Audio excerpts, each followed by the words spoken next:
Hello जी, कैसे हैं आप सभी। आई होप कि आप सभी स्वस्थ होंगे, मस्त होंगे और अपने अपने काम में व्यस्त होंगे। तो कुछ दिनों तक आपको यही बैकग्राउंड जो है अब दिखने वाला है। इसी बैकग्राउंड की आदत डाल लीजिए। तो बात करेंगे आज अप्सरा मॉम की, क्योंकि अप्सरा मॉम के वीडियोस जो हैं वो देखने के बाद कहीं ना कहीं मुझे लग रहा है कि भाई अप्सरा मॉम अपने दोनों बेटों में भेदभाव करती हैं। हालांकि कई जगह पर मुझे अप्सरा मॉम के पॉइंट्स अच्छे लगते हैं, वैलिड लगते हैं। मुझे लगता है कि नहीं, अगर मेरी माँ भी उनकी जगह होती तो शायद यही डिसीजन लेती। लेकिन कई जगह पर मुझे अप्सरा मॉम के कुछ पॉइंट्स जो हैं वो समझ में नहीं आते, मेरे सर के ऊपर से गुजर जाते। मुझे लगता है कि नहीं, इनको दोनों बेटों में, दोनों बहुओं में फर्क नहीं करना चाहिए था। लेकिन होता क्या है कि जब आपके पास जो बेटा रहता है ना, हमेशा आप उस पर कुछ ज्यादा हक जमाते हैं, क्योंकि आपको पता है कि वो आपको छोड़ के नहीं जाएगा। उसके ऊपर जिम्मेदारी है, वो जिम्मेदार इंसान है, वो आपके पास है। लेकिन जो दूर वाला बेटा होता है ना, आप उस बेटे को अपनी तकलीफ भी बताने से कतराते हैं। ये एक ह्यूमन नेचर है और मैंने बहुत सारे लोगों में ये सारी चीजें देखी हैं।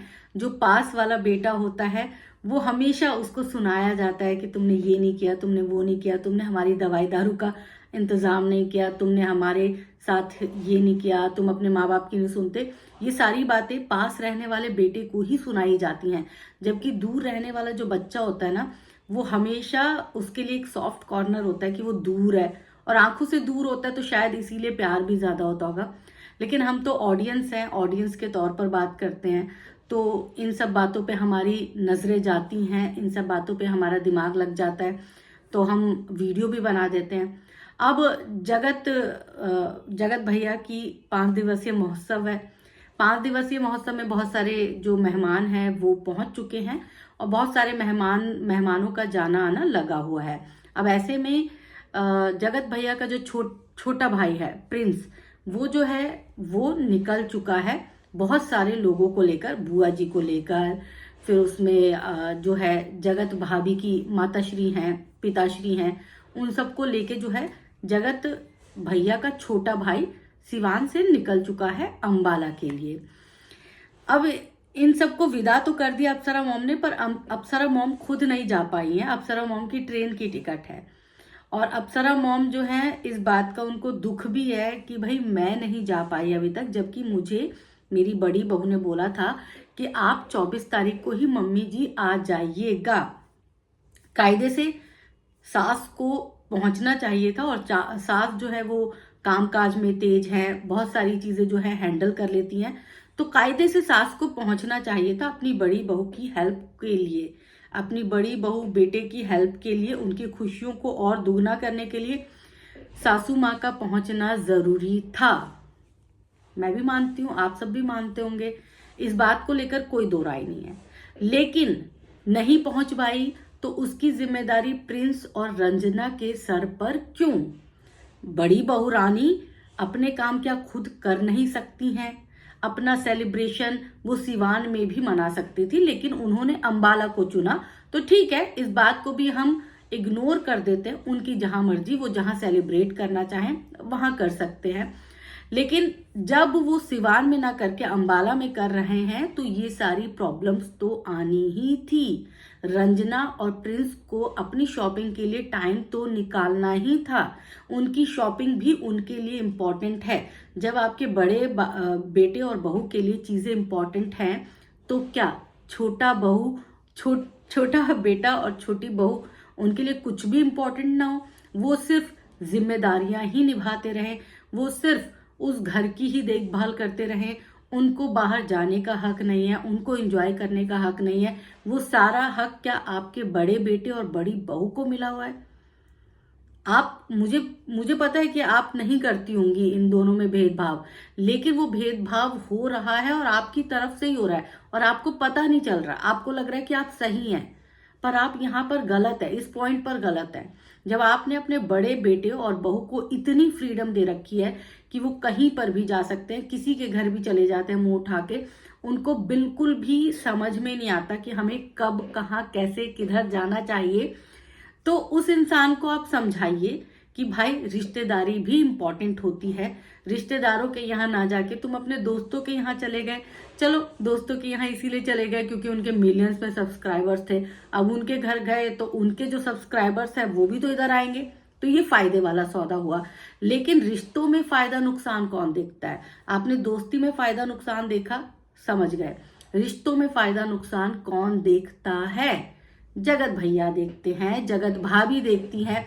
इवन जगत भाभी तो पति पत्नी के रिश्ते में भी दोनों आपस में लाभ देखते हैं। दोनों में कोई बहुत सच्चा वाला प्यार मुझे दिखता नहीं है। आप में से बहुत सारी ऑडियंस को बुरा लगेगा, नहीं दिखता। मुझे लगता है कि जगत भाभी और जगत भैया एक दूसरे को सिर्फ और सिर्फ पैसों के लिए एक दूसरे का साथ दे रहे हैं। क्योंकि जगत भैया ने बीच में जो भी हरकतें की थी उसके बाद तो मेरा इन दोनों पर से विश्वास उठ गया है। अब जगत भैया की माता श्री जो हैं वो भी भेदभाव कर रही हैं, भरपूर भेदभाव कर रही हैं। उन्होंने पटना जाने से रोका अपनी छोटी बहू को, जबकि वो बड़ी बहू को कहीं भी जाने से रोक नहीं पाती थी। बड़ी बहू तो मुंह उठा के कहीं पर भी चली जाती थी। बड़ी बहू को तो स्कूल भी जाना था और स्कूल जाके उन्हें सिर्फ मीशो का प्रमोशन करना था। वो सिर्फ वहां इसलिए जाती थी, पढ़ाती थोड़ा ना थी वो सिर्फ इसलिए जाती थी क्योंकि उन्हें मीशो खेलना था, वहां पे अपने वीडियोस बनाने थे। अब आप खुद ही सोचिए, स्कूल में वो वीडियो बनाएंगी तो बच्चों पर क्या असर होगा?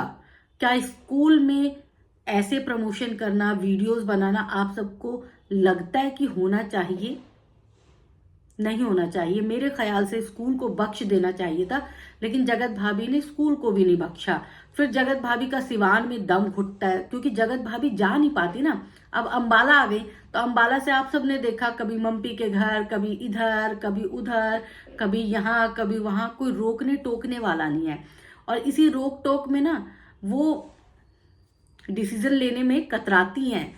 उनको फैमिली प्लानिंग भी करना था ना। कितना रोई थी खेत में भर भर के कि हे भगवान, मुझे मेरे पति से मिलने नहीं दिया जाता, मेरे पति को कहा जाता है कि मेरे को छुए ना, मेरे से प्यार ना करे, ताकि मैं बेबी प्लानिंग ना कर लूं। और अब इन मोहतरमा को कोई प्लानिंग नहीं करनी, इनको करनी है एनिवर्सरी की प्लानिंग बस। इनको 5 दिवसीय महोत्सव मनाना है।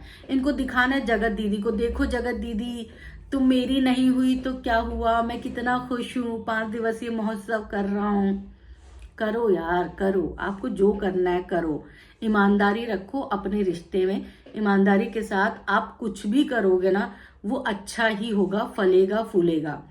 लेकिन इन सब के बीच में ना आपने रिश्तेदारों को जैसे इग्नोर किया, वो थोड़ा सा मुझे अच्छा नहीं लगा। और साथ ही साथ आपकी मम्मी जो है वो अब आपके में और आपके छोटे भाई में बड़ा भेदभाव करती हैं, क्योंकि आप थोड़ा मोटा पैसा कमाते होंगे, इसीलिए शायद आपको ज्यादा तवज्जो दी जाती है। लेकिन एक माँ से ये उम्मीद नहीं की जा सकती कि वो अपने बेटों में फर्क करे। उसके लिए तो सारे बच्चे बराबर होने चाहिए।